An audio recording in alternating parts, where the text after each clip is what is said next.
Most important चीज़ ये समझने वाली है कि हम डरे क्यों हैं। क्योंकि मीडिया ने हमको डरा दिया इस वजह से हम डरे हुए हैं, या सब डरे हुए हैं इसलिए हम डरे हुए हैं, या कोई रीज़न है हमारे डरने के पीछे।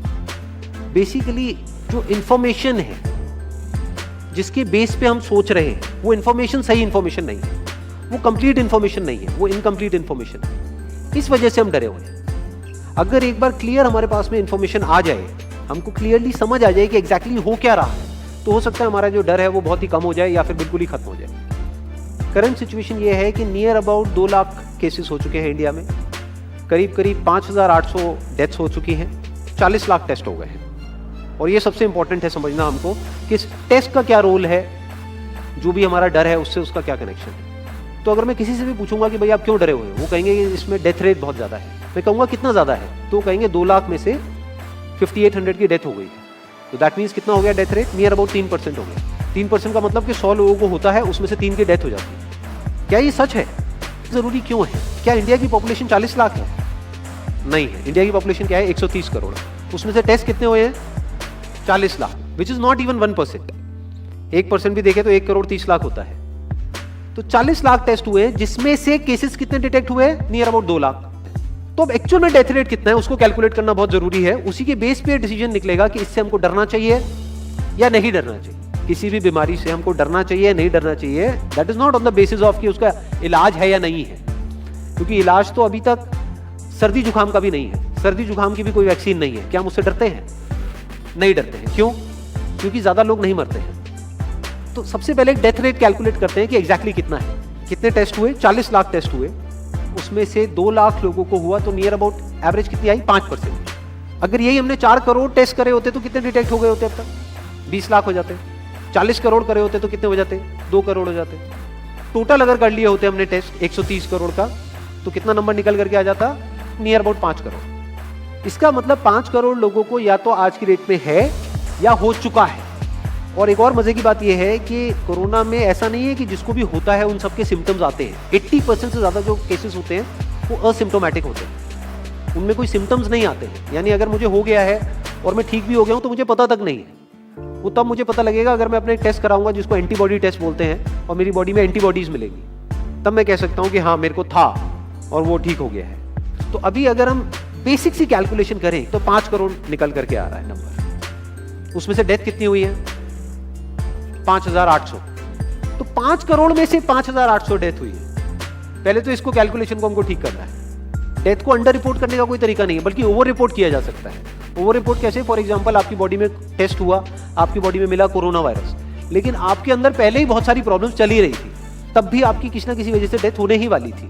बट क्योंकि ये कोरोना आया आपकी बॉडी में, इस वजह से आपकी डेथ हो गई, तो ये ट्रिगर कर गया। तो ये जो 5800 का नंबर है, ये इससे कम तो हो सकता है, इससे ज्यादा होने के चांसेस बहुत कम है। बट एक बार को हम मान लेते हैं कि इतना ही है नंबर, ना कम है ना ज्यादा है। तो कितनी परसेंटेज निकल करके आई? 5 करोड़ में से अगर 5800 डेथ्स हुई हैं तो क्या परसेंटेज निकल करके आई? Near about 0.01%। ये उससे बहुत कम है जितनी डेथ्स हमारे यहां पे होती हैं रोड एक्सीडेंट की वजह से। हर साल की अगर हम एक कैलकुलेशन देखें तो 1.5 लाख से ज्यादा डेथ हो जाती है इंडिया में रोड एक्सीडेंट की वजह से। हर 4 मिनट में एक डेथ होती है रोड एक्सीडेंट की वजह से। पीछे कुछ आर्टिकल्स आए थे न्यूज़पेपर में जहां पे एक फिगर आई थी निकल करके, I am not too sure ये फिगर कितनी सही है कितनी नहीं है, जहां पे आया था कि 13 करोड़ लोग अनएम्प्लॉयड हो गए। इस फिगर से हमको डरना चाहिए। 13 करोड़ लोग अनएम्प्लॉयड होने का मतलब हम समझते हैं कि इसका मतलब क्या है।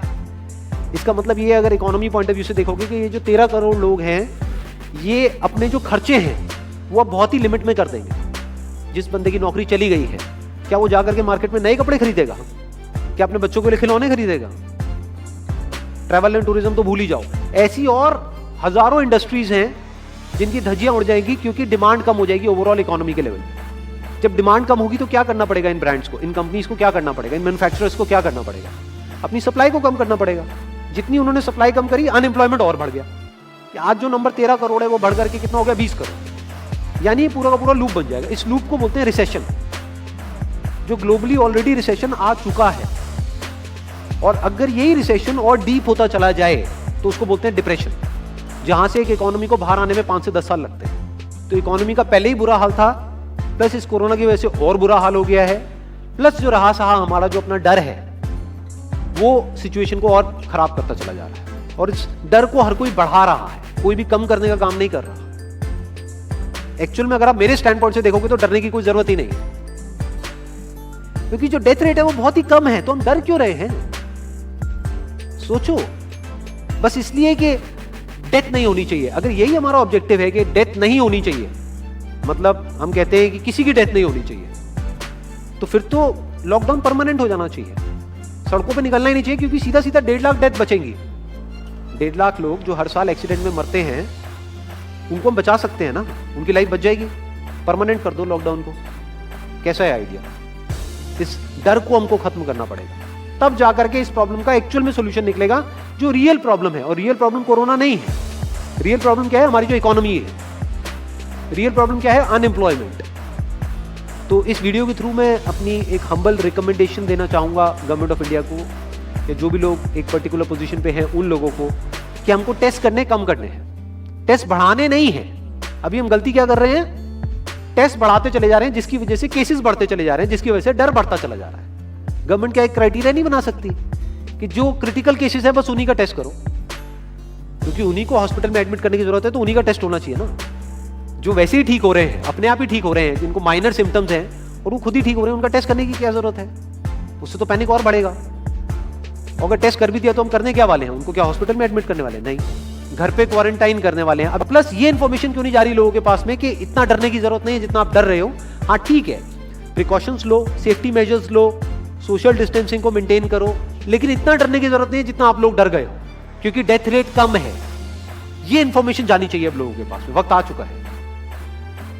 अगर ये नहीं गई तो प्रॉब्लम सॉल्व नहीं होने वाली इकोनॉमी के लेवल पे।